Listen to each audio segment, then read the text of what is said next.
सुधा। Hello माँ जी, कैसी हैं आप? सासू माँ। हेलो बेटा, मैं ठीक हूँ। तुम लोग कैसे हो? बच्चे कैसे हैं? सुधा। माँ जी, आप लोगों के बारे में कुछ पता चला है, सुन के बहुत दुख हुआ। माँ जी। कोई नहीं बेटा, ये तो जीवन का राजकाज है, ये सब चलता रहता है। सुधा। नहीं माँ जी, बिट्टू ऐसा क्यों करती है? अभी सब आपका ही तो है। अभी पापा जी की पेंशन से घर का खर्चा चलता है। अभी ना ही बिट्टू की जॉब लगी है, ना ही राजेश की, तो किस बात का अहंकार करती है? एक बार ये भी तो सोचना चाहिए, आपका ही सब है, हमारा कुछ भी नहीं है। फिर आपको साथ रखने में कोई दिक्कत नहीं होती। माँ जी। कोई नहीं बेटा, सब किस्मत का खेल है। मेरी किस्मत ही खराब थी, दूसरों का दोष क्यों दूं? सुधा। आप लोग चुपचाप चले आइए, इतनी दिक्कत क्यों सहते हैं? इतना सब कुछ होता है, आप लोग सब छुपाते हैं, आखिर क्यों? और यहाँ आते भी नहीं हो। पता है ये कितना परेशान है, जब से आप लोगों के बारे में सुने हैं, बस अब नहीं रुकना है। आप लोगों को आना है तो आना है। इसी हफ्ते का टिकट निकाल लिए हैं। ऋषु के पापा जाएंगे, आप लोग चले आना। खेती का टेंशन मत लीजिए, राजेश भैया हैं वो करेंगे। माँ जी। अरे नहीं बेटा, कुछ दिन और रहने दो, देखती हूँ, हो सकता है सब ठीक हो जाएगा। सुधा। आप ना किसी की बात नहीं सुनती हैं। आप लोग इतना परेशान वहाँ होते हैं, फिर भी वहीं रहना होता है।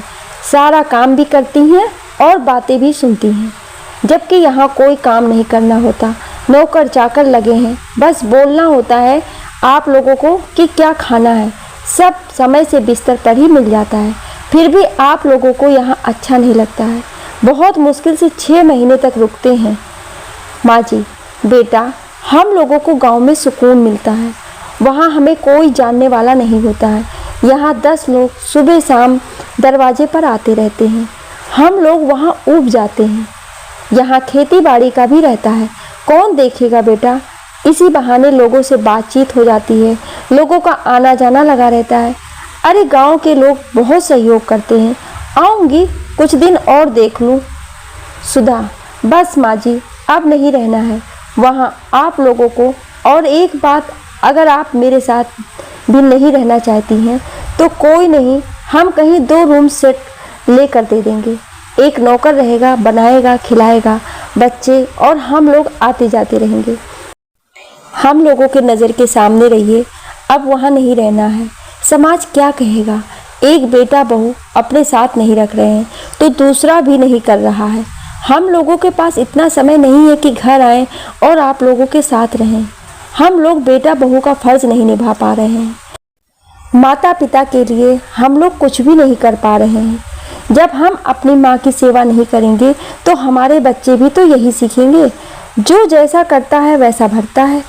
माँ जी, हम अपने बच्चों को ये संस्कार नहीं देना चाहते। आप लोगों के आ जाने से मेरे बच्चों को बहुत कुछ सीखने को मिलेगा।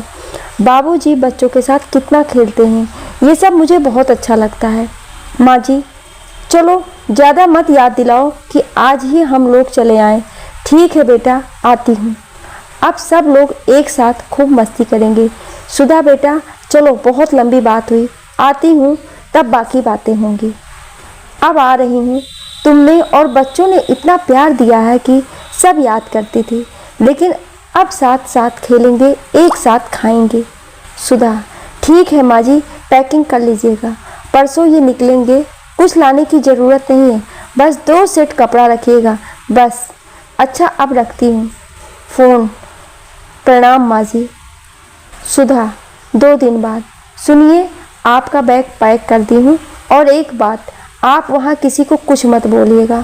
शांति से माँ और बाबूजी को लेकर आ जाना। उन लोगों को ये ना पता चले कि माँ बाबूजी ने कुछ बताया है। बोल देना सुधा की तबीयत ठीक नहीं है, माँ बाबूजी जाएंगे तो बच्चों को देख लेंगे, इससे उन लोगों को भी दुख नहीं होगा। रमेश। अरे ठीक है बाबा, नहीं बोलूँगा, जैसा तुम कह रही हो वैसे ही शांति के साथ लेकर आ जाऊँगा। तुम्हें क्या लगा मैं झगड़ा करने जा रहा हूँ? सुधा। नहीं जी, मेरा मतलब ये नहीं है, बस कहने का तात्पर्य था कि कभी आप गुस्से में कुछ बोल ना दें। अच्छा चलिए, ड्राइवर भी आ गया, आपको छोड़ने स्टेशन तक मैं भी चलती हूँ। दोनों गाड़ी में बैठ के निकल जाते हैं। 2 दिन बाद रमेश अपने माता पिता को लेकर आ जाता है और एक साथ परिवार रहने लगते हैं। इस कहानी के माध्यम से बस यही कहना चाहती हूँ कि जिस माँ ने अपने बेटे को पाल कर हम सभी को दे दिया, उसी माँ पिता को हम सब 2 वक्त की रोटी नहीं दे सकते, अपने साथ नहीं रख सकते। ऐसा क्यों? अपनी माँ और पिता के लिए अपनी भाभीयों को लोग कितना कुछ कहते हैं, लेकिन क्या आपने सास ससुर के बारे में सोचती हैं? हर सास बुरी नहीं होती, हर बहू बुरी नहीं होती, लेकिन कुछ लोग अभी इस दुनिया में हैं जो इस तरह के मानसिकता से जी रहे हैं। लिखने और बोलने में कोई त्रुटि हुई हो, उसके लिए क्षमा प्रार्थी हूँ।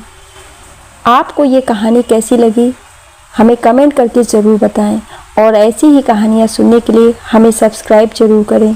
Thank you.